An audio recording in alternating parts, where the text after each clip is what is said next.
be dreaming safe and sound. You better know why. Baby, that's all I got. When we come down to we'll be dreaming safe and sound. You better know why. Baby, that's all I got. Baby, that's all I got.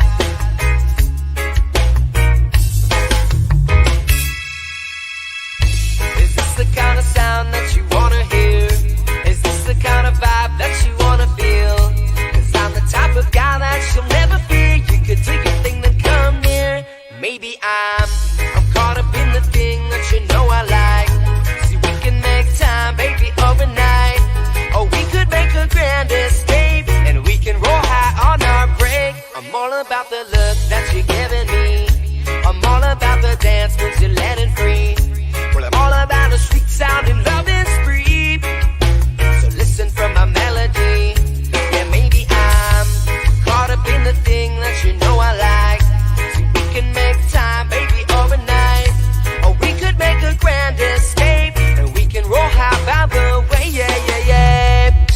And when we come down to we'll be dreaming safe and sound. You better know why. Baby, that's all I got.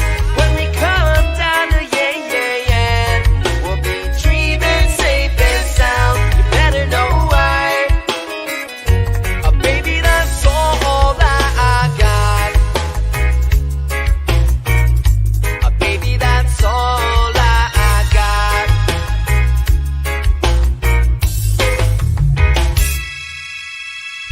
Yeah, this is the kind of sound that I wanna hear. Yeah, this is the kind of vibe that I wanna feel. And you're the type of girl, baby, you're the real. Check it one time, what's the deal? Maybe I'm caught up in the thing that you know I like. Yeah, we can make time, baby, overnight.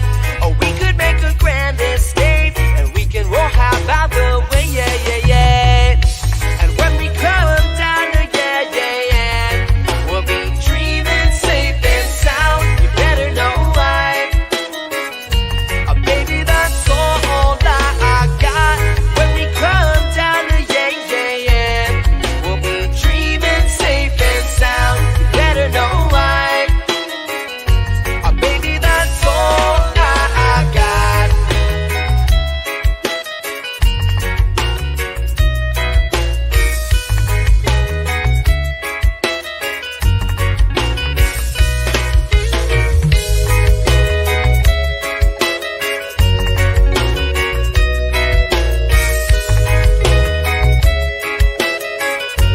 Baby, that's all I got.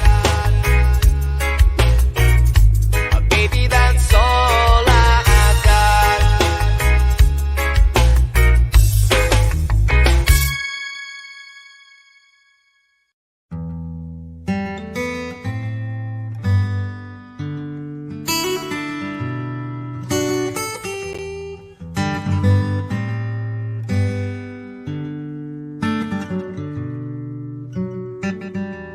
We're feeling alright, yeah.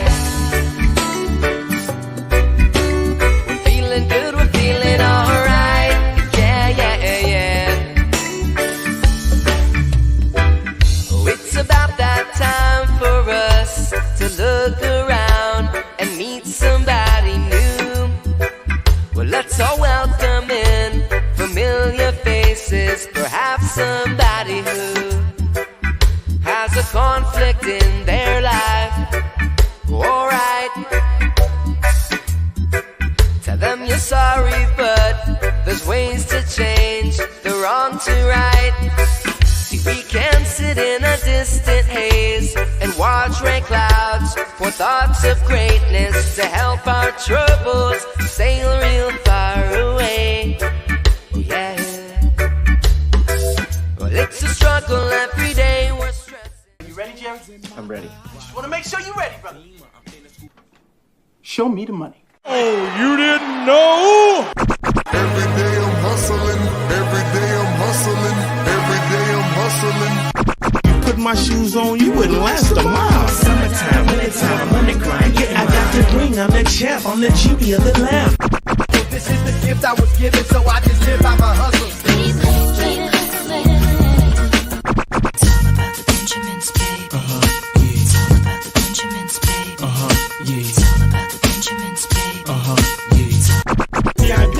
My pocket, it don't make sense, but don't make a profit. So I hustle, ladies and homies. Make money, money. Called out here for a pill. Ready tryna get this money for the real. I want to find a thing to save my life, so I hustle. It ain't over for me. No, it ain't over for me.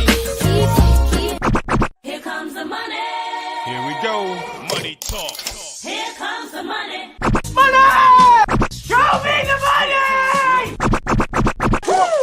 Okay, let's go smoke that joint. Are you ready? You think you can tell us what to do? You think you can tell us what to wear? You think that you're better? Well, you better get ready. Out to the masters. Break it down!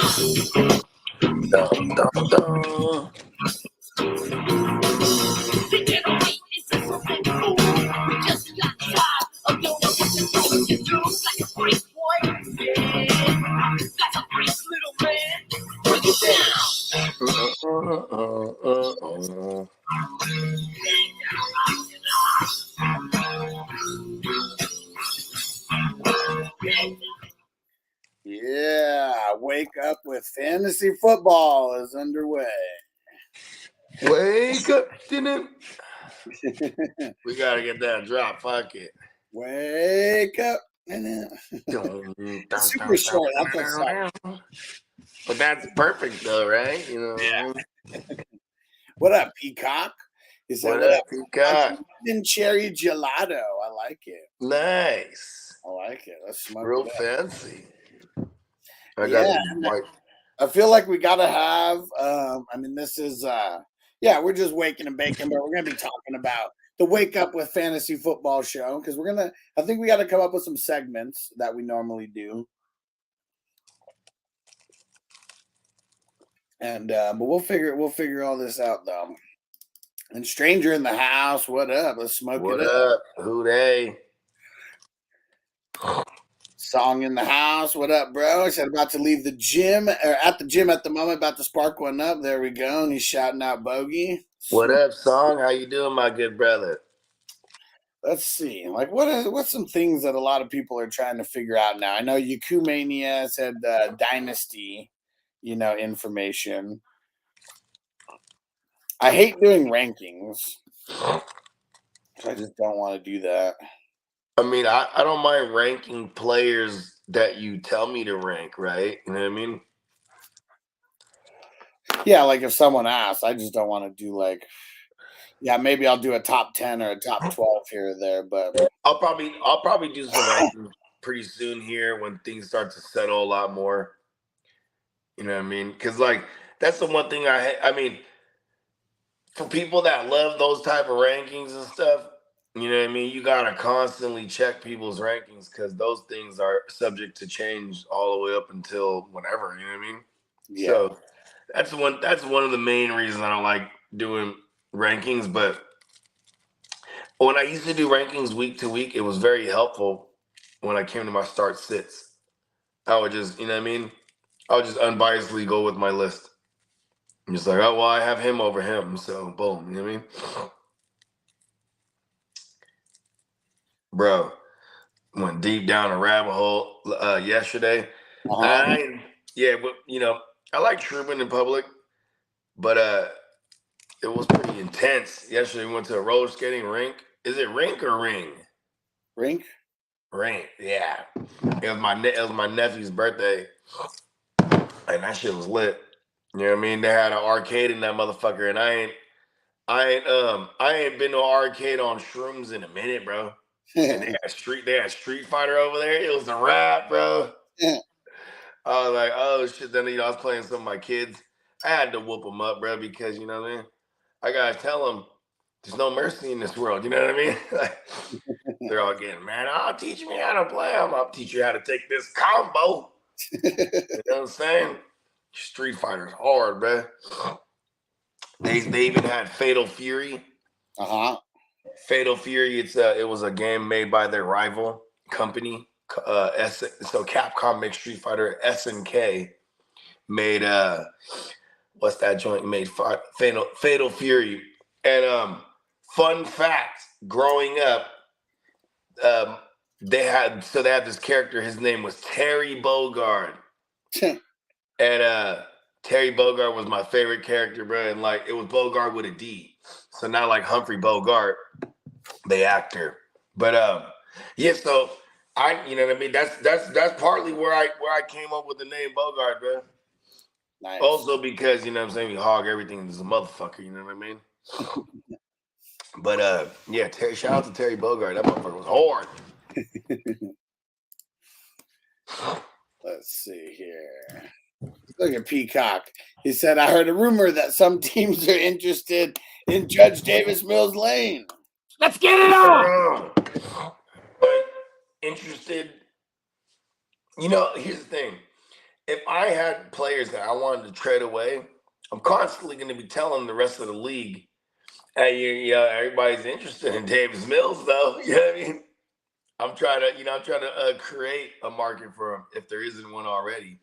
And, you know, it's crazy because I think Josh Allen, for the first 2 years, not having a real veteran backup, someone to kind of lace him up, he had to learn all that shit on his own. And it wasn't until he got with like a quarterback guru with Jordan Palmer where he really, you know, turned his game around. But the reason I point this out is to say CJ Stroud's kind of in that same situation. When Josh Allen first came to Buffalo, it was Nathan Peterman in front of him. You know what I mean? Like, you know, Davis Mills isn't some, you know what I mean? Like, it's not like, okay, we really need Davis Mills here to show him the ropes. Fuck no. You know what I mean? It's the same. It's no different from them moving forward with him there in front of him or not. So if you could move Davis Mills, you could get something for him, right? You know what I mean? Here's what it is. Yeah, well, I mean, you got to. I mean, it's the same thing with Lance. And there's a lot of people like, oh, why would you trade a QB on the rookie contract? If you're mentally moved on from that player, what's the point of not moving on? Like, that's really what it comes down to. Like, I understand keeping people for insurance purposes and shit like that. But you can go get veterans who can back up a guy like Brock Purdy, who will be more similar to Brock Purdy. I mean, Sam Darnold, he's way more similar to Brock Purdy than Lance is. Don't disrespect the Brock like that. I'm just, you know what I mean. No, yeah, like, I know you mean like the type of QB that we would categorize them as. Yes, Lance is definitely in a different. Oh, my bad. I just thought of something. I had to reject your counter offer. Hey, you know how it goes. It's a swinging pendulum. You know, go one way, I go the other. We'll see if we can be in the middle somewhere. So I don't know if you noticed, but like, you know, this is something that this is kind of a trade. We've been kind of like, it's kind of like a Cold War where we've been at this Cold War for like 2 weeks since, you know, we kind of played with the idea of making this particular trade. And I keep, this is the mistake I keep making, giving you a bottom line offer. And then you go, yep, ask for more. And I'm like, yeah, what are you doing? Like, this is the bottom line. Like, and then he's like, oh yeah, but by the way, yeah, give me your 2025 first too. I'm like, I don't want to pay for that year also. You know what I mean? Like, well, that's because Stevenson's in the mix. Like now, like, I mean, Stevenson might not even last till 2025. That's my argument. He's a running back and he plays for New England. You just never know. You know what I mean? He might not. You know, I think he will. He's going he into might year not. 3. But you know what? It's just like you said though. Like if you're gonna pay up for one of these people, like sometimes you just gotta sacrifice a little bit of the future. Yeah, but for me, certain rules. I can't do that for a running back necessarily. You know what I mean? Yeah, well, that's what's making the price go up because originally we were talking about Bobby Wagner and Bobby Wilson. You know. Yeah. Well, it was originally Diggs. It was like Diggs and or Wilson, and like I tried to put them together, and then like you're like, okay, yeah, but give me everything you got, and I was like, never mind.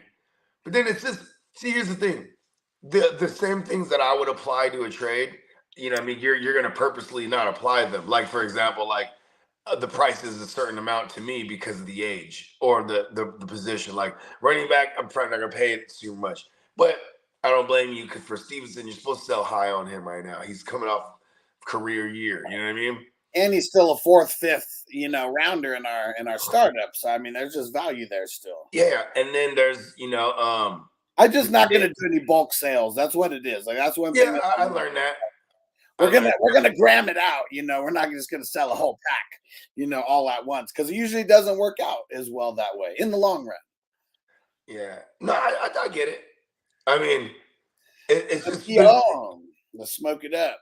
What it do? Like it's certain things. Like I'm sure if my team, like was shittier, I'd probably get this trade done because it's like, you know what I mean? Like I'm gonna assume my first round pick isn't gonna be early. You know what I mean? Me too. Yeah, but I don't like saying that because now it's like, oh yeah, watch this. It all goes to shit. You know what I mean? Office said I love bulk sales because I sneak in the trash.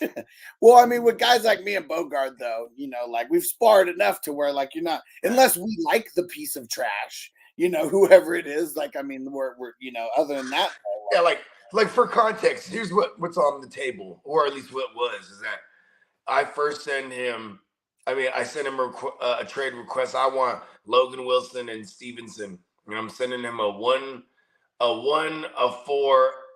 2024 1, 4, 5, and 7. Then he comes back at me with the 1, 2, 4, 5, and then 2025 first, which is not bad. But I added in the second, whatever it was. I added in. Oh the second. yeah. The first you changed the 7 to a 2. Yeah, so he went from greedy to really greedy. You're like, what? No. You sent me the offer, so I didn't start off with greedy. Yeah, but come on. He's like, I'm giving you it all already. You know what I mean? See, and that's the thing too. Is I fucked up. I should have started smaller, and then let you counter on more until like I felt like okay. Because the moment I start with a lot, you add more already. Like you're always gonna add more. I know how you are. So you know what I mean. Well, it's because I approached that the wrong way. The 4th, 5th, and the 7th. I mean, the 7th is whatever. Even though like we make good picks, with those ones because we'll just find value there. Still not that valuable of a pick. Yeah, but I don't know. Like, yeah. It's coming off of Stevenson is what it is because I know the longer I wait, there's going to be a team contending who's going to come off a first and a second just for him. Here's the thing. I really doubt that because you got to remember the general consensus. They always worry about New England backfields, bro. You know what I mean? Like I can tell you, this is my main concern with Stevenson. I mean, I said it last Playmakers that like, we were damn near drafting him at his ceiling, and there was too many variables that helped his production last year. When you look close at it, like he was the running back in hurry up offense, so he was able to pile up 57 out of his 69 receptions on first and second downs. 69 dudes. They're using him in hurry up. There was no scat backs that were healthy last year, and Harris was hurt, so he actually got a lot of that early down work. And one thing I would say is like the reason I point out the 57 receptions out of 69 was on first and second down because we were thinking of him as being the 3-down back and being used on third downs. Maybe they just coincidental they weren't throwing to him on third down and he was out there. I mean I don't know how to find that out. Like there's no percentages on like his carries on third down or targets. You know what I mean? But yeah, it's weird because with a healthy Montgomery and James and Pierre Strong, like do we go back to that committee style back that New England always runs? You know what I mean? Well, and I mean, my counter to that is always going to be, look at all the other guys who are getting drafted around them. Like all these guys are in committees as well. 12, but they're not in the New England backfield where like, you could sneezed in practice and he's like, "You're a healthy scratch." You know what I mean? Yeah, Like that's a yes and no. I mean, if Stevenson's not Stevenson doing, doesn't. He also doesn't he's play got a to lick. fumble. He's got to be fumbling a lot. He They're doesn't play a lick of special teams. And last year when he did fumble, that's what fucked him up at the end of the year.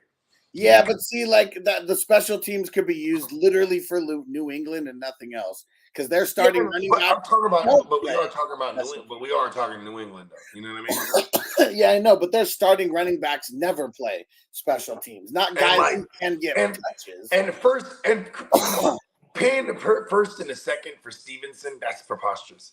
That's just something you have to say to me because right now we're talking about guys we might be potentially trading to each other. No, you know why someone will pay a first and a second for Stevenson in eventually because they want to win. Someone's going to be going for it. They're going to get an RB that gets hurt, and Stevenson is still going to be that guy who's making moves, who's getting catches, who's getting goal line touches.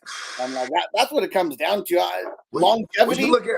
He might not be there in 2025, but it's about someone trying to win this year, not for the next 3 years with him. I'm going to deep dive Bill O'Brien's running backs in the from his time in Houston, and I'm gonna go all the way back to New England. Let's see, like the Lamar Miller type of people. The Lamar, no, I looked into Lamar Miller. That's a bad example. So like I gotta look more. You know what I mean? I want to see. I want to make a case. Wasn't Bill O'Brien there with Arian Foster? No, that was Gary Kubiak. That's why he was so dope because it was a Shanahan system. You know what I mean? Yeah, either way, Houston was 10 years ago for him. I mean, he's been at Alabama more recently than he's been at Houston. And all they do is run over there. Mm-hmm. Yeah, I like that. That's a good thing for sure. You know what I'm saying? It's really, and here you got Stevenson who can do it all, right? And he's definitely big and he could pass pro. So it's like, I say big, I point that out because like, these little guys that can pass pro, like, you know what I mean? You don't trust them still. You can pass pro.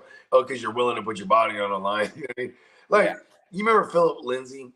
He was a little fucker, but it was amazing because he had like this kind of like corkscrew move where like, the defender would come up and he would kind of get low and just, boom, you know what I mean?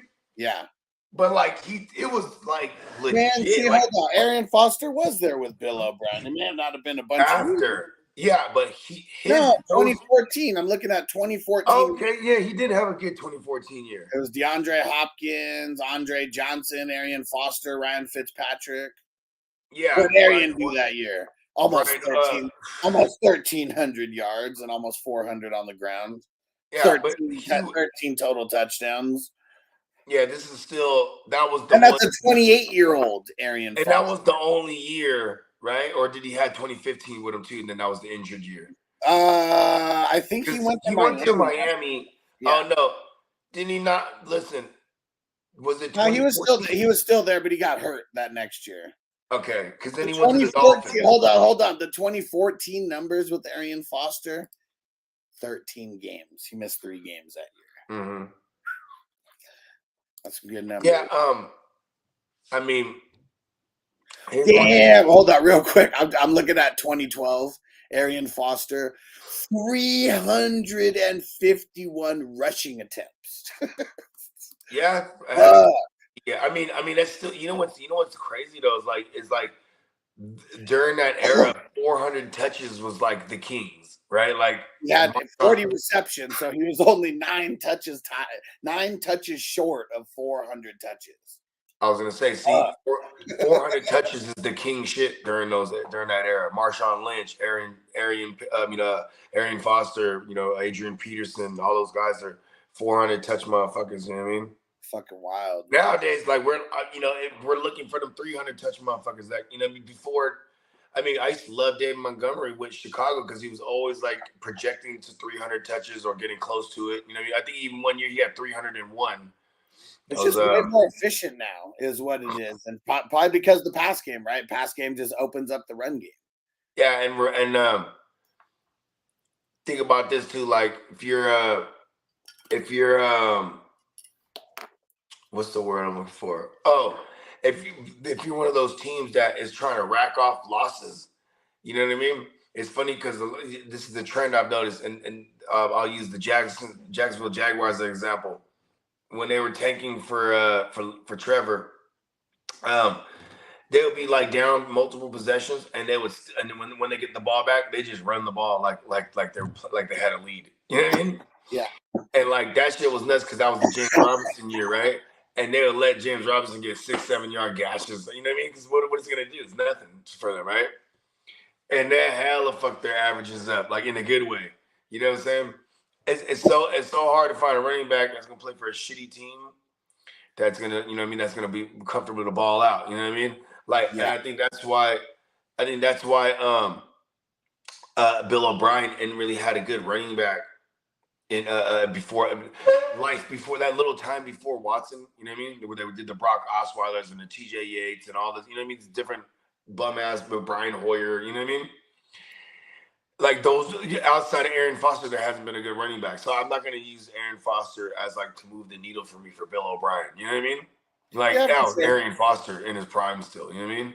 For sure. But we're not going to compare, like Peacock said, Lamar Miller and then David Johnson. No, that's why I said that's why I said you don't want to look at Ramondre Stevenson either. It makes that you looking at Arian Foster's numbers that one good year with Bill O'Brien does make me feel good for Stevenson in that sense. I mean, and like, all we could go by is what was there. Like, Peacock said, he inherited the team. Yeah, the numbers don't lie, and the running backs were just shitty.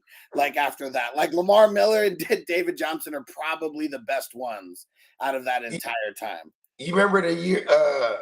It's funny too because that year before that, 2013 season, it was they used to call him Pick Six Shab because it was like, God damn, he used to start that game and throw a pick six, bro. It was uncanny. Like he had like a month stretch. He was dope. Yeah, and then it was weird because then that was the last year for Kubiak over there, and you know what I mean. He won but 2 years away from winning the Super Bowl. I mean, granted, it was with Peyton Manning, but you got to respect how Kubiak won that Super Bowl with Manning because Manning was not really Manning. You know what I mean? No, Manning was a shell of himself. Like they won in spite of him. That defense was just fucking. Yeah, the no fly zone. Yeah. You know what I'm saying? No, they brought in Talib. Yeah, see, this one was dumb. I never understood this, Peacock.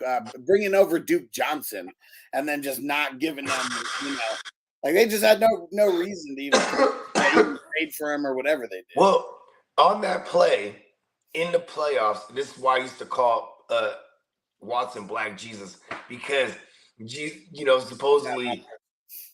God will give, or Jesus or whatever, they'll give sight to the blind, right? And like this motherfucker, he got kicked in the eye, bro. Remember that shit? Yeah. Isn't that playoff game against the Bills? He got kicked in the eye, boom. And he turns around and still finds Duke Johnson, bro, to get them in position to win that game and to beat Buffalo.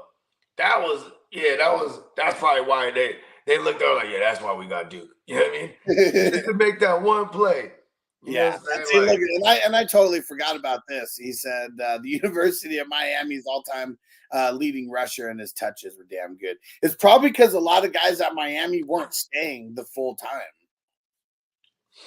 You talking about with the Miami, with the U? Yeah, the U. Yeah. Motherfuckers are trying to get out of there as juniors and get to the league. They're already balling, on the field enough to do that. Good point. Because remember, if you've seen the U, I know you have, but if you've actually seen it, like they were like, man, like we're more popular than the Miami Dolphins. Like Miami Dolphins can't even get into top clubs. That was when they had a Hairspray. What was his name? Jimmy Johnson, right? Yeah. They're so fucking good. They're like, no, beat the Dolphins, bro. You know what I'm saying?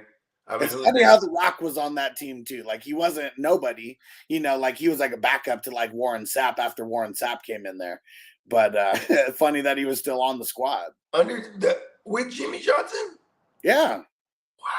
I didn't know that. He just wasn't he once Warren Sapp came in, it was like, all right, Rock's never playing again. and then like, I mean, The Rock, he probably had that funky hair too. They're like, this is weird kid right here.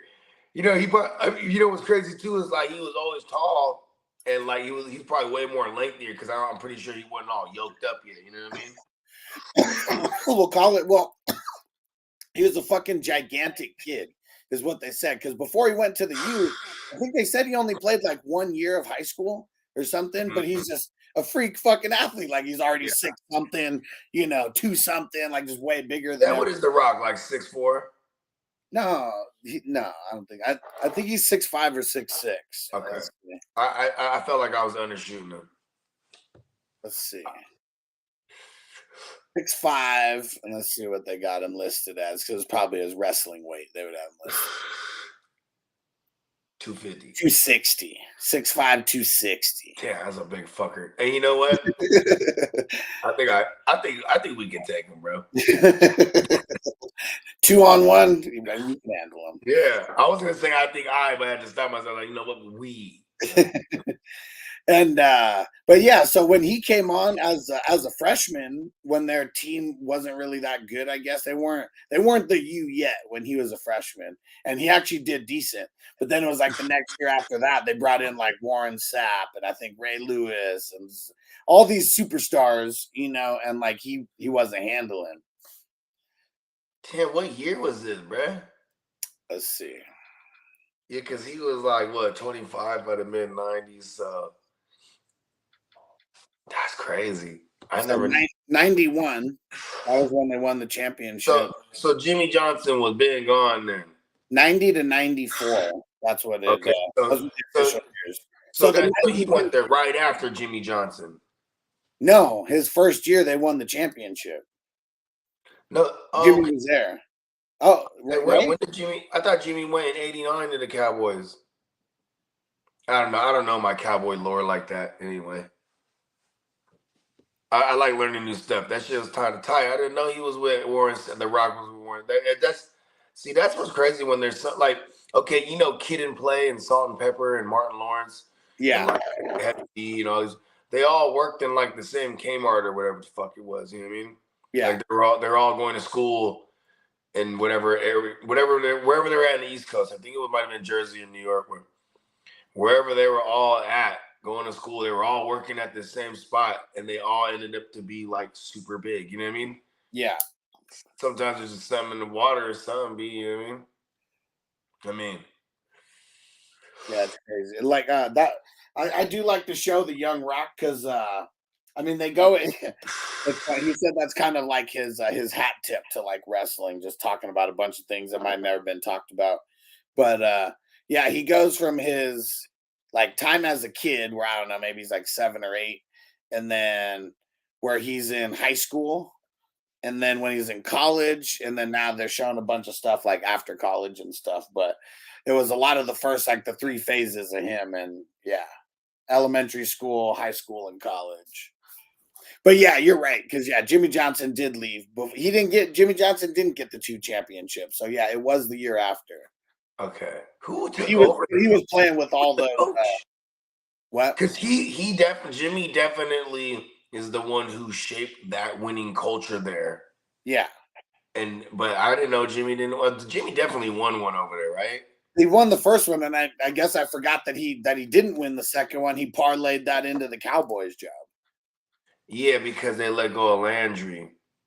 And who knows? What if it was like a Pete Carroll thing where they're just paying a bunch of motherfuckers, and he's trying to get out of there before the hammer gets brought down.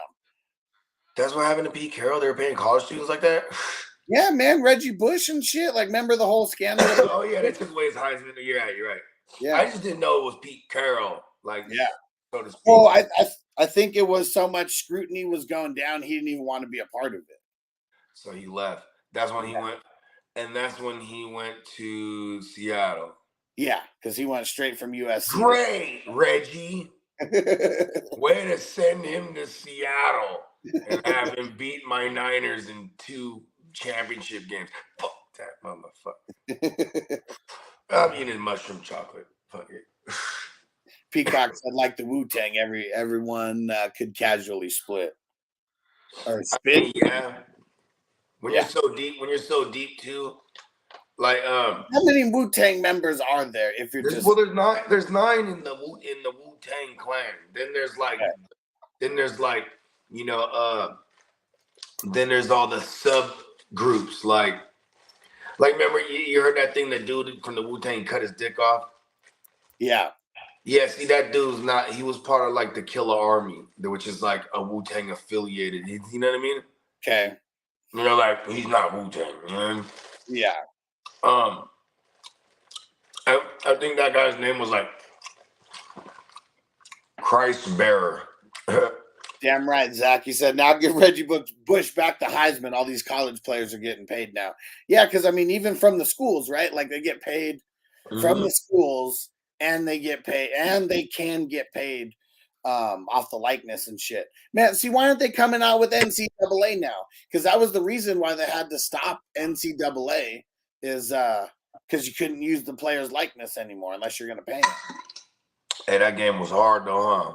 People are still playing NCAA 2014 right now because it was like the last one. And like updated rosters and shit. Yeah, I was gonna say it's super legit. Motherfuckers still update it every year.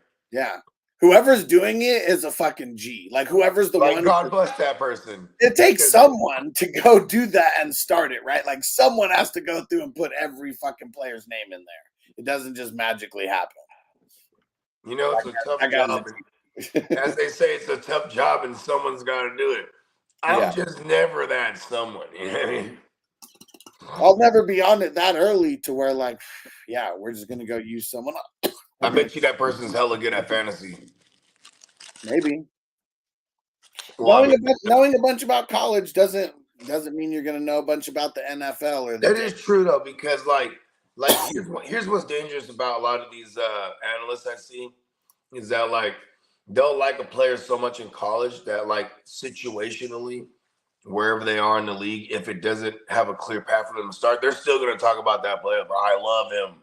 Yeah. You know, how many people might still be talking about Isaiah Spiller? Like, oh, he's next year. He's going to telling you, bro. I'm telling you, he has a 3-down set, bro. 3-down skill set.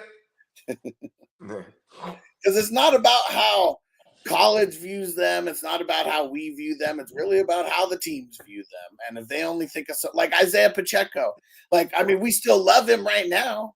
But like, what if they go out and draft a second rounder like next year or something? Like, I mean, you just never know what's going to happen with these guys, especially. Yeah, and then, I mean, see, that's the thing with Pacheco too, is because he's a 7th rounder. I don't think there is no next year for him. They already got to like give him a bag after this year, if you know what I mean. So, which is awesome. It would still be 4 years, but he's a 7th rounder though, right? Isn't it 2 years? I might have this wrong.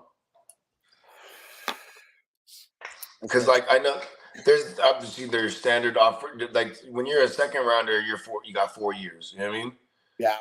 Yeah. So I was just assuming like anything underneath the 3rd round is less than. Yeah. See, he got a 4-year deal. See, okay. But it's just like we talk about with like the 2-year deals that are 1 year guaranteed. I mean, they can get out of it. Yeah. I mean, his whole contract is $3.7 million for those 4 years. You know, I mean, it would have been nothing to cut him at any time. Yeah. But I mean, if he goes out and has a solid year this year, and they are going to make him the guy, like he will get a contract this year because he would have already outplayed his entire rookie contract. You know, not even $4 million. Like, I guess it all depends, though. Do you want to keep winning with the Chiefs? I know Orlando Brown put his foot down. I was like, you know what? I know my worth. Well, I mean, especially when you're a left tackle, I mean, besides the quarterback, like, I mean, that is the highest paid position, right? So, I mean, you better go out and get that fucking bag. Well, I mean, is it the highest outside of quarterback, or is it? I guess it used to be defensive end. Well, I know the left tackles, defensive ends, and then I know for the longest time it was the left tackles, and it's because you got to protect you got to protect your biggest investment. But yeah, I mean, there may be. I mean, I'm sure that there's a bunch of defensive ends that are competing, but I think just as a whole, on average, it's the 2nd highest paid position. Because there's outliers that'll always be up there. Guys like TJ Watt and his 28 fucking mil a year. He kind of reminds me of how Nuke was paid. Because remember, like Hopkins had he was getting like $27 million while everyone else for like 2-3 years was getting like 22. You know what I mean? Yeah.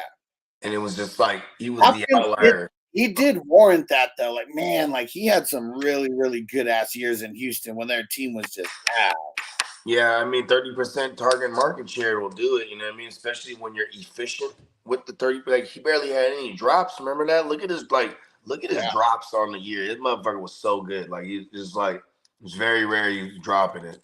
hell And yeah. like and it was all the different QBs. Like I remember when Watson first got there and Watson was really good. There was even times I would worry about Hopkins, like you know, like it's when Watson gets Watson's not good that he's gonna spread it around. spread the ball around, you know what I mean? And then I was like, oh, never mind.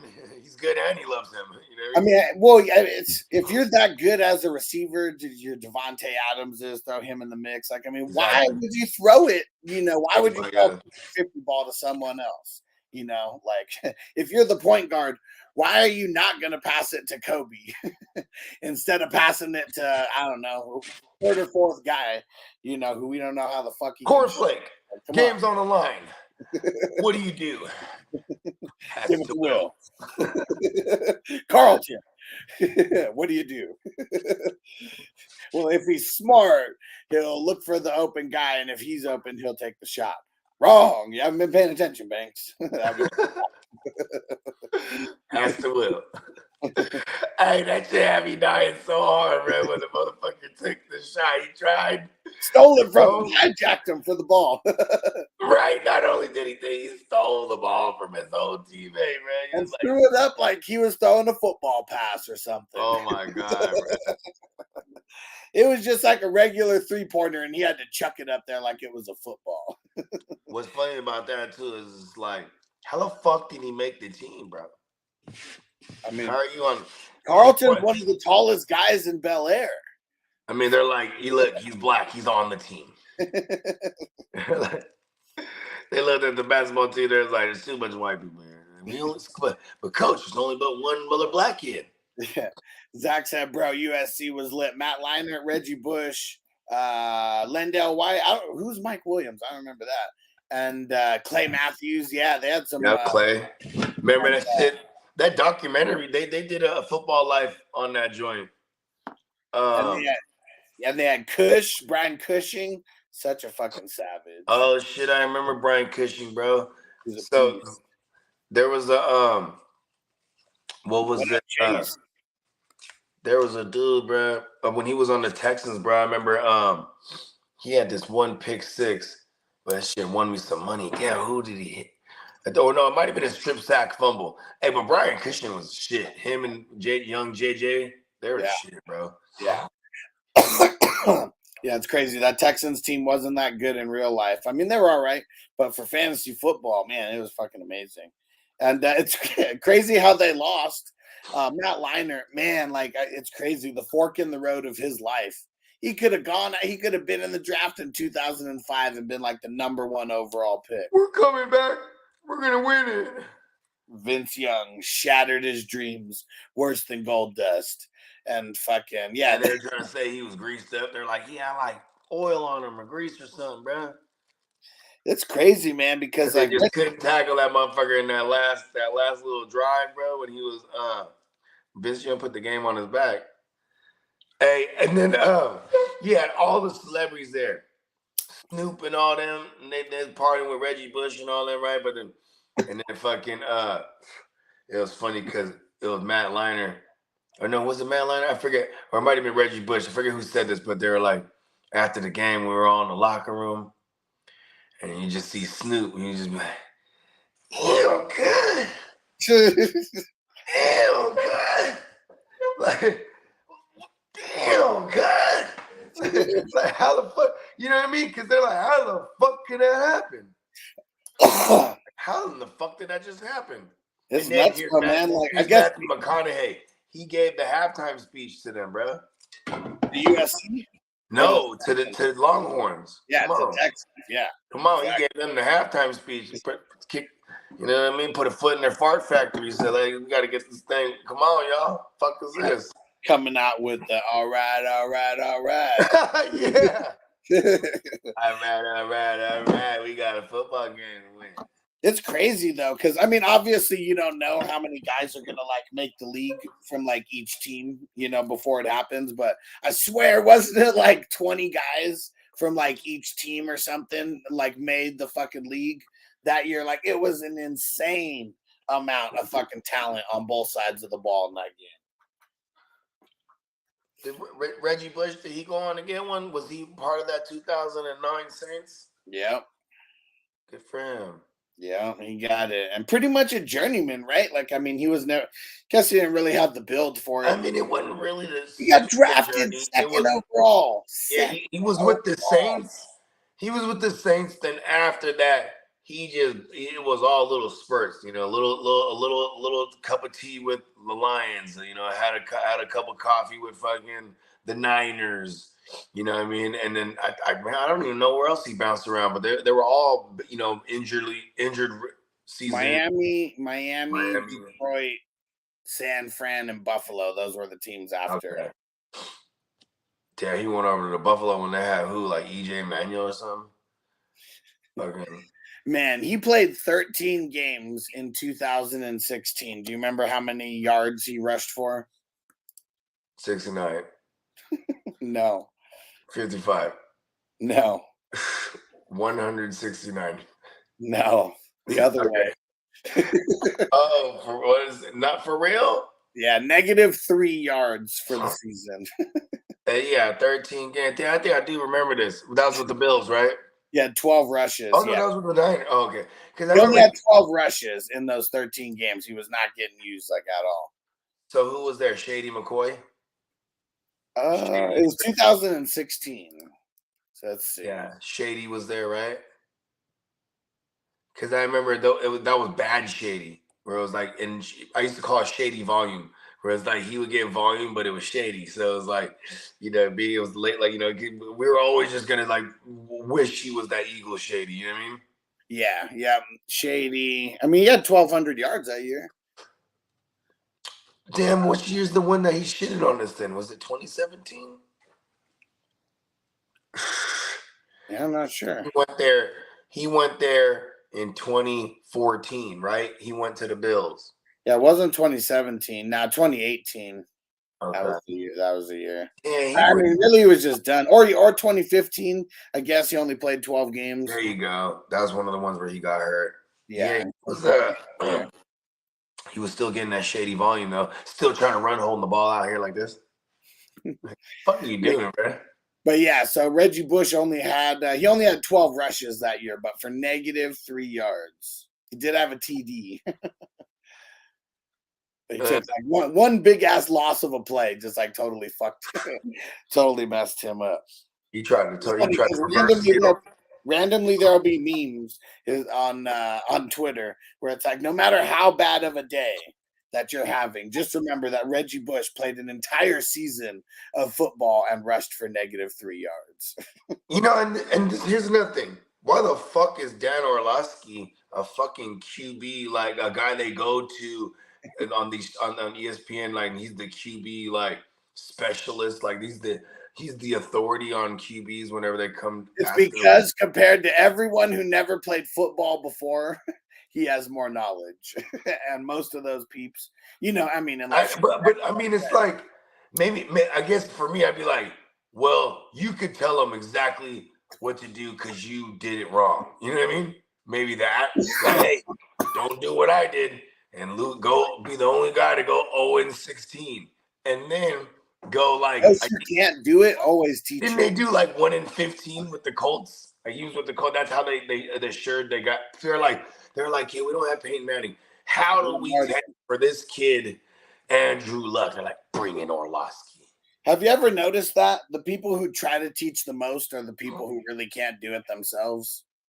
Well, man, I mean, I guess it is the real thing that there's teachers and there's doers. You know what I mean? I don't even know if that's a real saying or not. Maybe I'm making it up, but like they're like, okay, how about this?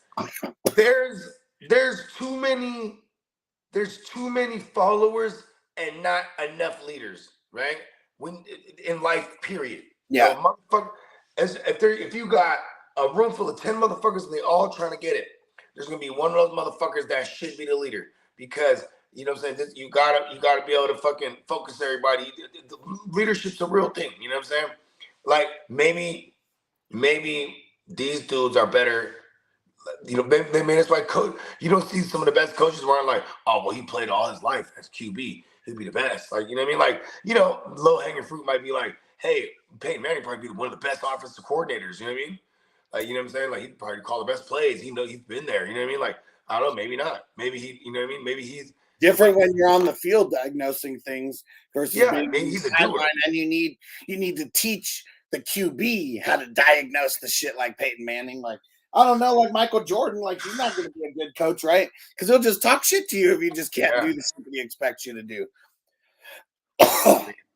Tom Brady, that's why him and like Derek Jeter, like I don't know, that's why these guys aren't going into coaching. You know, hey, like shout out to Mark Jackson, right? He put together that core Warriors team that we know right now. Here's the thing, though. Here's the thing. This motherfucker, you know, he couldn't win it with them. You know what I'm saying? You bring in Steve Kerr, that made all the difference they needed, right? I mean, like, it's the real thing. You could say, oh, it's the same exact team. This guy came in. Well, you know what's not the exact same, though? The experience that they got the last year losing. You know, like the last year with him losing. It's true. Because who knows it? But here's why I got to bring in Steve Kerr, because Steve Kerr has the pedigree. He has the titles. He's played with the GOAT. You know what I mean? Like, that meant something. That gotta mean something when you're telling these kids, hey, this is how you do it, because I done it. You know what I mean? I don't know. Like, I guess it's also the experience of playing. Like, I mean, I gotta come back to that because with OKC, they go up against fucking Miami, you know, who'd been at it for 2 years. They got some veterans there. If they would have kept that team together, like at all, they got rid of James Harden for nothing. It was like $4 million or something stupid like that. Like, it wasn't even anything smart. They keep that band together again for one more year. Instead of them all being 20 through 22, now they're 21 through 24. It's like that extra year really makes a difference when it comes to these players, like really understanding the game. Because how old was Curry when he won the first one? Do you remember? 2014. So, I mean, how old is he now? 35? Let's see. He is, 35. Just turned 35 this year. Yep. So, and we won it in... So he was born in 88. How about that? So okay. What would that make it? So 6. 88. 26? He would have been 26. There it is. And what year did he get drafted? 2009. 2010. Was it 10 or 9? 2009. Okay. Still, like, that's his 5th year in the league. Like, I mean, shit. Like, I mean, it is what. See, that's what I'm saying. Like, everyone was young like that, right? When did Jordan win his first one? I mean, shit. Jordan didn't even come into the league until he was 22. I know, but I'm saying, but how many years in the league did Jordan? That's my question, right? Like, took him a couple years, I think, right? Yeah, so he's drafted. So he's born in 63, and he's drafted in 84. Okay, so he was 21 when he got there. And then they won the first one in 90? Yeah, I believe it was 90. Okay. Yeah, the 90-91 season. Back. Okay, so it was basically 6 years before he got one. Yeah. Because he also had lost. He had to lose a couple big ones. Because that was his 7th or 8th year in the league. 7th or 8th year in the league. So, in that sense, see, you know what's funny is that I was at the roller skating rink, and shout out to my man Jamie. Hey, he said it's his B day. Let's go. Let's go. Hey, what is Zeb? Hey, look at this, man. I'm getting high with you, Zeb. Hey, Zeb, you never confirmed with me. Is it short for Zebediah? You know what I mean? But see, that's what's crazy is like, yeah, I mean, Steph Curry, super young. I mean, 25, 26, like whatever it was. Like, I mean, but see, they were all young. They were all a core together. Yeah. You know what I mean? Like I never knew. You know, I'm glad I asked you that because I never knew that Jordan. It took him that long to get it because that journey though, like having to become a two-way player, having to become. You know what I mean? And playing up against all the teams that were winning the championships. I mean, shit, got knocked out like by the fucking Celtics, like Yeah. back then. And then it was like the bad boy Pistons and like the back-to-back champ bad boy Pistons. Does how many did Rodney get with them with the Pistons? Was he there 2. both? He got both, yeah. Wow. So he has 5, like Mike. Just think about that. Mike got 6. For a couple years, Dennis Rodman had more rings than Jordan. And and that's why Jordan would show up. Like, yo, look, motherfucker, Carmen, I see you naked ass behind that couch. Take your ass up. Rodman, get in the fucking car. Because I'm pretty sure it went like that. It went Detroit, and then when Chicago finally overcame them, they won that year. Mm-hmm. So Jordan got the one without him. Then they go and they bring him in. No, he got 3 without him. They brought him in for the second. Oh yeah, for the second run. That's right. Yeah, so he got the 3 with them on the second 3-peat. Yeah. So he got. And Rodman got 5 of those things in 10 years. I mean, shit. And he was fucking on Carmen Electra. What? Damn, she was my one back then, bro. I always liked the brunettes. I never really was like a blonde motherfucker. Like I didn't really like the blonde. Like everybody loved Pam Anderson. I like Yasmin Bleeth. I'm like, I don't. You know what I'm saying? Like I don't know. I like Kelly Kapowski. Like the brunettes were the ones. Yeah. And then there was like Marty said, I got a friend Zeb. It's short for Zebulon. Wow. Cool. Yeah. That sounds like a planet I would claim to be from. Right? When I'm on shrooms. Right. I'm from the planet Zebulon. I've come to this planet to smoke all your flower. Yeah. Take me to your dealer. Yeah. I used to have a poster like that actually. It was Devin the Dude, right? He was from Planet Zeldar. Oh, okay. Yeah.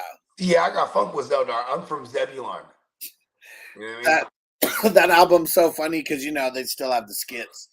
Back then, the first skit is like aliens coming down to Earth from Planet Zeldar, and then being introduced to good weed. Remember in Mars Attacks, they try to hit them with the nuke. They blow that shit up and they fucking absorb it, and then they hit that shit. They hit the nuclear bomb like it was a fucking. Oh shit, that was hard. Fuck, man. I remember being a kid, and so first of all, shout out to my cousin Rico, my cousin Rodrigo, right?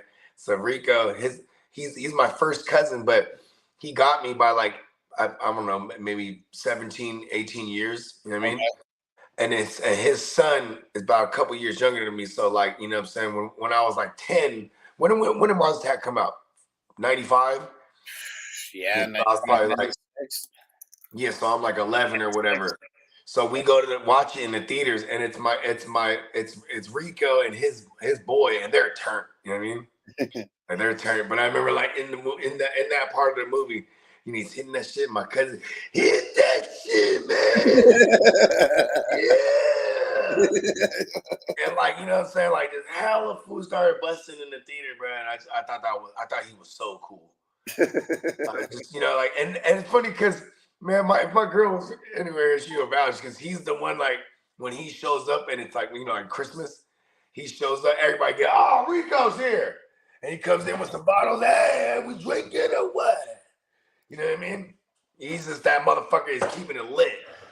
And it's crazy because now he's hella gray haired up like a motherfucker, you know what I mean?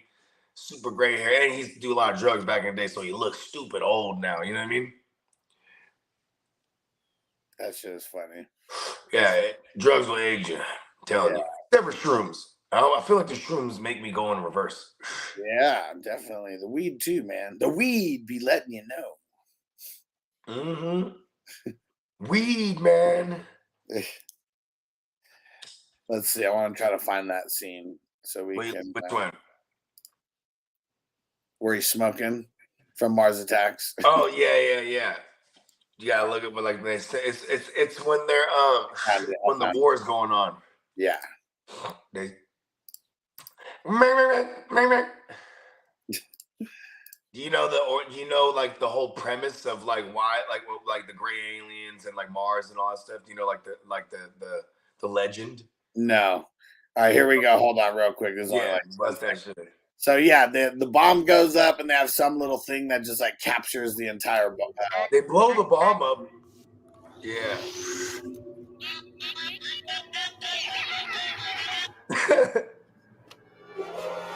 And President Jack Nicholson does not like it. Hey, they got his ass. You know what I'm saying? That's crazy though how they're like little 4-footers. Yeah. We showed the RIP to Jim Brown. We showed the when he's knocking the ball out. Yeah, because he was a boxer in that movie because he's living in Vegas and now I don't know, he was like a sideshow in Vegas or whatever. Yeah, because he was like a former champ and this is but he was also like he was washed up, right? That's what it was. Exactly. Yeah, he was old at that point and shit. Yeah. He was just like security. I'm pretty sure he was just security. Yeah, I was gonna say he was working at some little club or something. He was doing something. They had him dressed up like a pharaoh or something, so he's in the whole. There it was. He was working in the casino or whatever. Yeah. At the Luxor or whatever it was. And he sacrificed himself so everyone else could take off in the plane. So yeah, he goes out there, starts talking shit, taking off all his pieces, throwing the knucks up, and yeah, it's funny how they didn't even try to just fuck him up. Like they understood the fighting part of it. They wanted to have a scrap. Yeah, I mean, they were like, okay. I mean, see, here's the thing. They say, we got two sides of the brain, right? And the left and the right, and they derive from different types of from the different types of humanoids. So one being like female species and one being a male.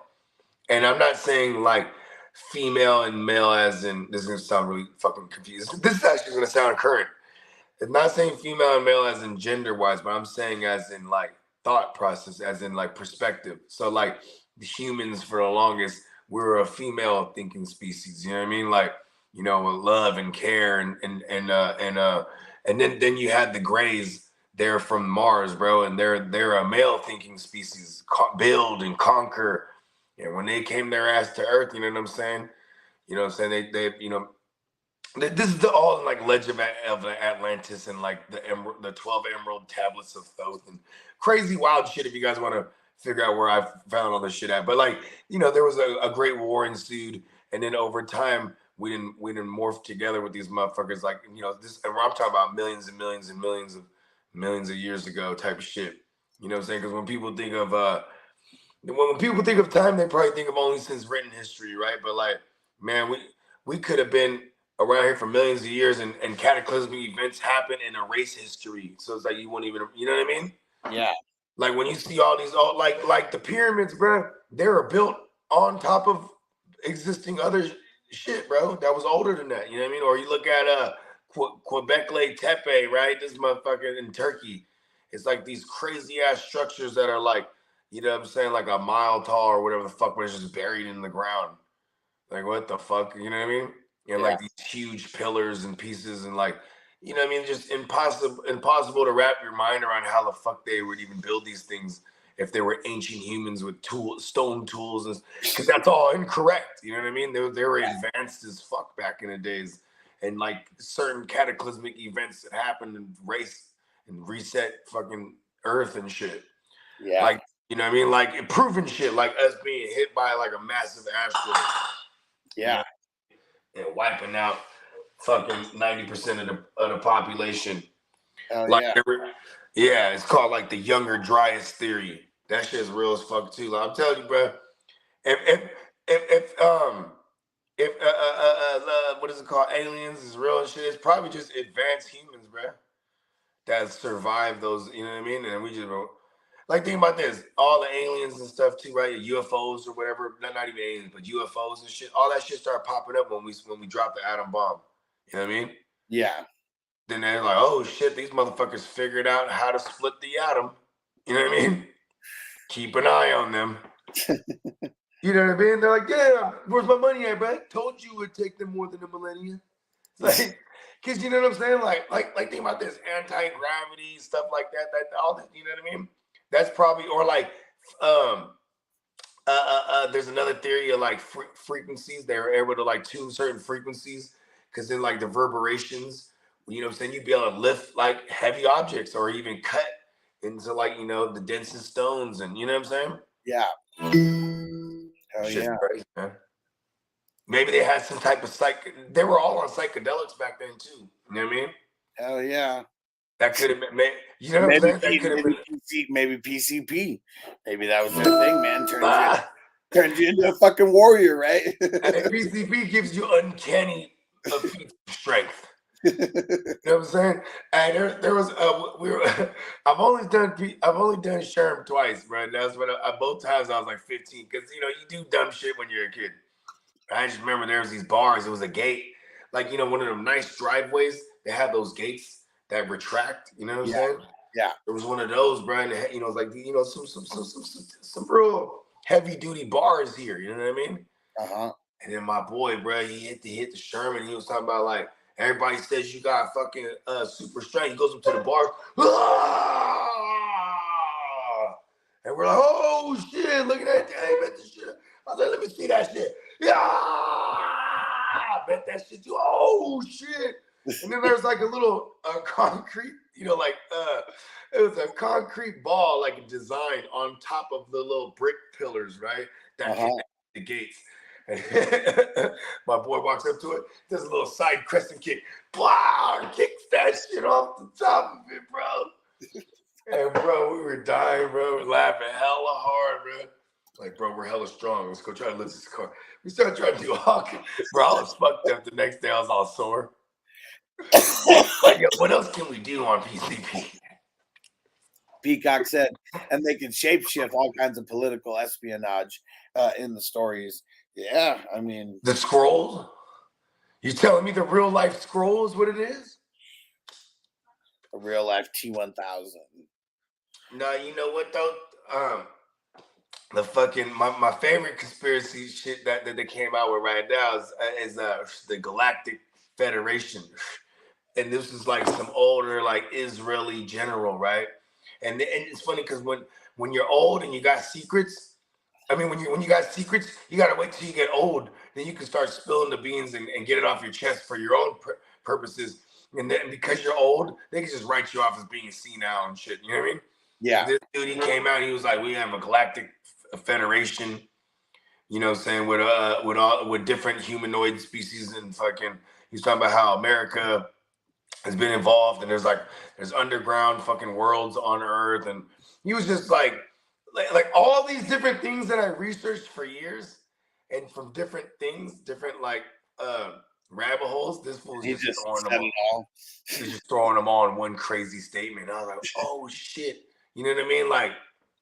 And talking about how like it has always been a gradual like watching from afar type of shit, but like, you know what I mean, because we're never going to be close to being ready to be aware of said Galactic Federation. Then there's the guy named Eric Von Donigan. He wrote Chariots of the Gods, and then he also because of him they had that show Ancient Aliens and stuff like that. So like I went down several different rabbit holes, but before like Ancient Aliens, he had a documentary series called The Legend of Atlantis, and like this dude, he did all the research and went all around the world, all the monuments. So this is his kind of telling, you know what I mean, of what he compiled together. And the first thing he says is that like there was another planet, there was two other planets in our solar system. And one was called like Malona Lucifer, and this one got destroyed. And then a lot of the beings from that planet, like they went all, to various planets in our solar system. And then they eventually formed the Galactic Federation. And I was like, so this is something like, I thought it just sounds cool. It sounds like some Star Wars shit. Yeah, it's Star Wars in real life. Right. And then but then this crazy general a couple years ago or whatever, fuck the Israeli, he came out and saying that shit. I was like, oh shit. You know what I mean? Because that was some shit I came across like fucking 20 years ago, baby. And I've heard about the underground like worlds in America, and supposedly the Denver airport is built over one. Well, think about this, like New Orleans, right? Like New Orleans is a city built on top of itself a couple times over. France, same thing. Where like there's a guy, he wrote a whole book. He actually got arrested for this too eventually, but like he wrote a whole book that he would go to. He went to like I forget where in Europe. It might even been France, but there's a subway, and then like there's an entrance, and then you just keep getting into these closed off layers of old cities. So he's getting deeper and deeper and deeper, and you know what I mean? And then he was mapping it out, and he would just travel them and bring groups, you know what I mean? And like he had a whole book about the shit, and then he finally got popped. You know what I'm saying? Because that's but it's just crazy that like that's how sloppy humans are. It's like look at us. What do we do with our garbage? We put it in a dump. You know what I mean? A dump is essentially like a big ass hole that's dug somewhere, and they just keep smashing garbage up, then smashing it down in that hole. You know what I mean? Yeah. And it's like, you know what I mean? Like it's just eventually they'll just be like, you know what? Close that hole up. You know what? Build it. We're running out of space. We're gonna put a community here.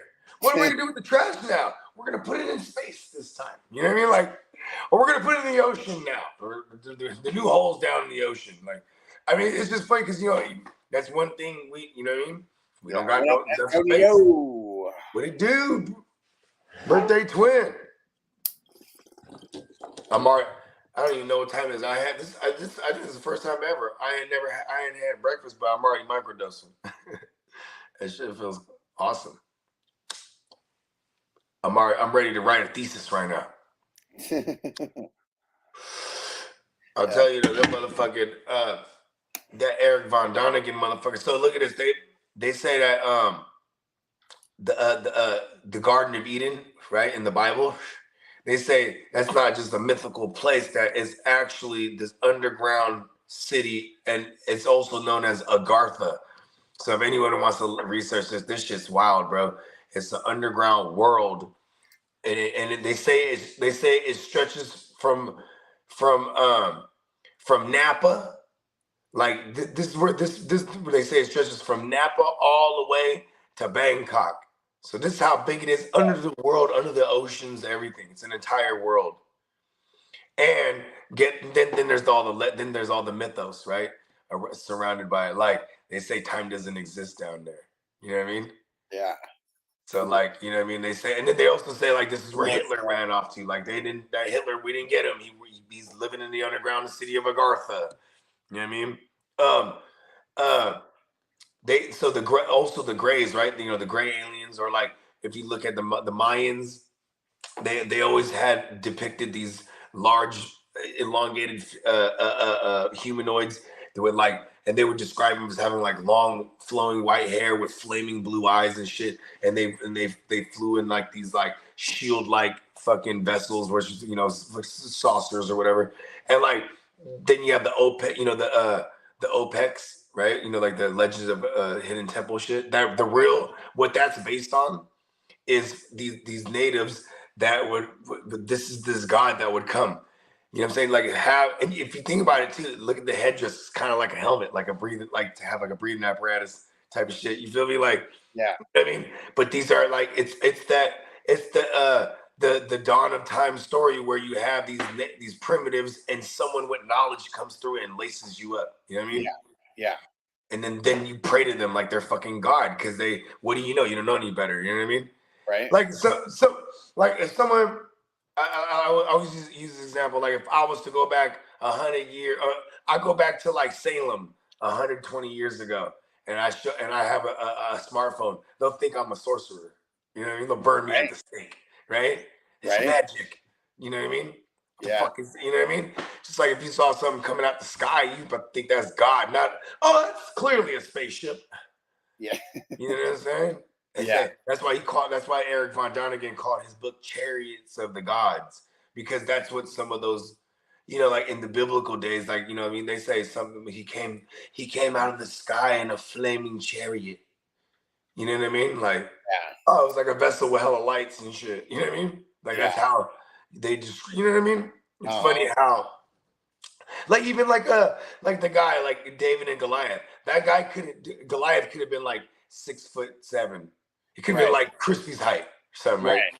And then Right. you just got this little ass dude. He's like 5'2", but he does them in, bro. Then as the legend grows, it's like, you know, Goliath was 100 feet tall. He lived in the fucking caves of Denver or whatever the fuck, you know what I mean? Like, and motherfucking legend starts to grow. You know what I'm saying? Like, Oh yeah. when there could be, and then to the point where they say, oh, it can't be true. Right. You know what I'm saying?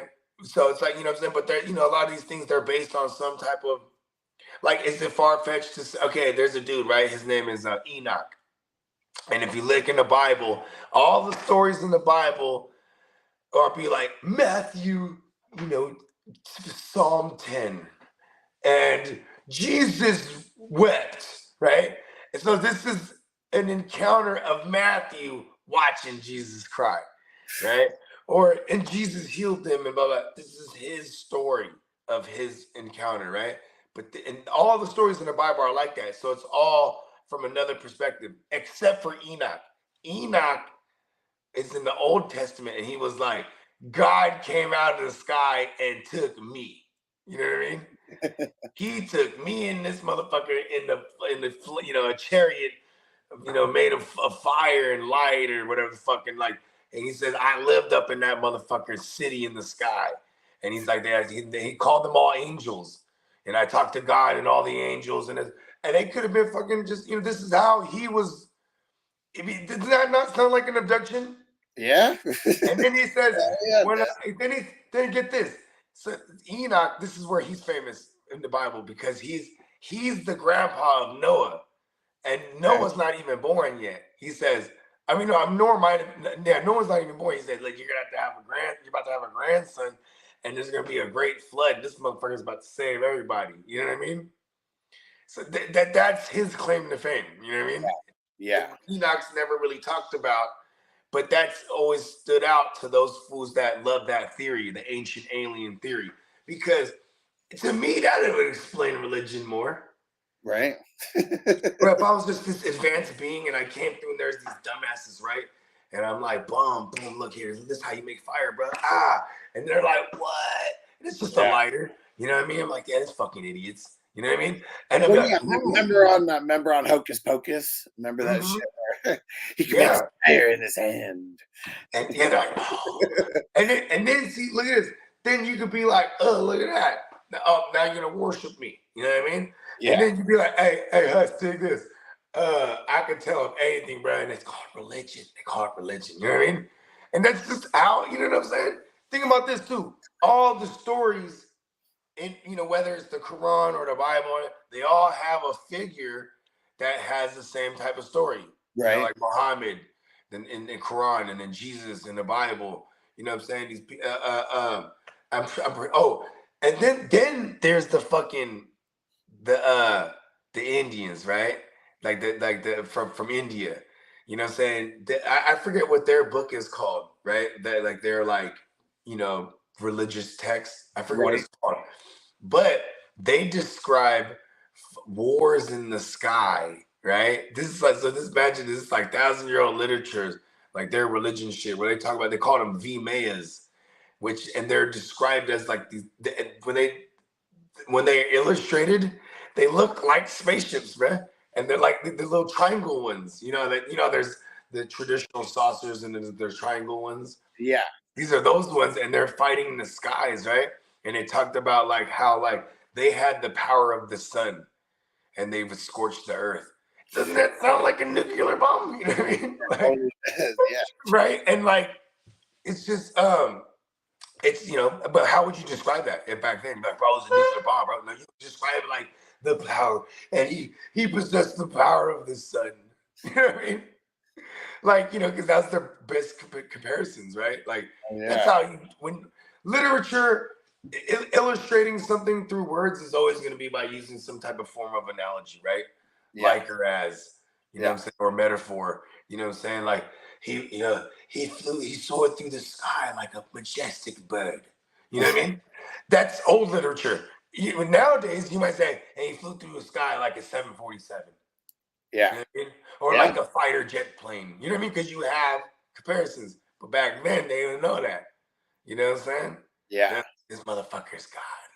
You know what I'm saying? Hey, the American soldiers that were dropping like spam and stuff like that to the Hawaiians, like and setting up shop on their islands. You know what I mean? Like when they left, it was like, yo, these motherfuckers were gods coming through giving us food that came in this weird rock. You know what I mean? It was a shiny rock, and when you busted it open, it had sustenance in it. What was it called? Spam. And they would carve, bro. The soldiers. This is facts, bro. The soldiers that would come through and set up shop when it was all said and done, and they were gone. You know what I mean? They had runways that the soldiers built so they could land in their planes and take off. Those runways now they were abandoned, and these motherfuckers would go to the runways, the natives, and they would chop whole trees down and carve a goddamn tree to make it look like a plane. Hell yeah! Leave that motherfucker. Bogey into the Matrix. All right, let's see. We'll see if he comes back quick. If not, we're gonna get ready to shut it down. We've been waking and baking for almost an hour and a half here.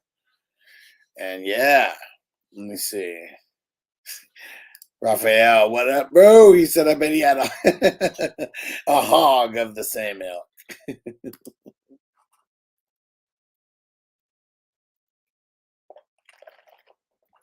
All right. Let's get one more bowl with you guys before we get out of here. Appreciate you guys rocking with us. And yeah, wake up with fantasy football. We're always going to talk about some fantasy football stuff, but we're always going to have some off the wall stuff that we're talking about as well. All right. Here we go. Cheers, guys, to a good weekend. Man, ain't nothing wrong with smoking weed. Weed is from the earth. God put this here for me and you. Take advantage, man. Don't give me that shit about it's a drug. It ain't no motherfucking drug. I done the research. It's just a plant. It just grows like that. And if you should happen to set it on fire, there are some effects. Appreciate you guys rocking with us. We'll see you a little bit later today and tomorrow. Peace out, peeps. Defense on me. I don't want them to gain another yard. You blitz all night. If they cross the line of scrimmage, I'm going to take every last one of you out. You make sure they remember forever the night they played the Titans. Here comes the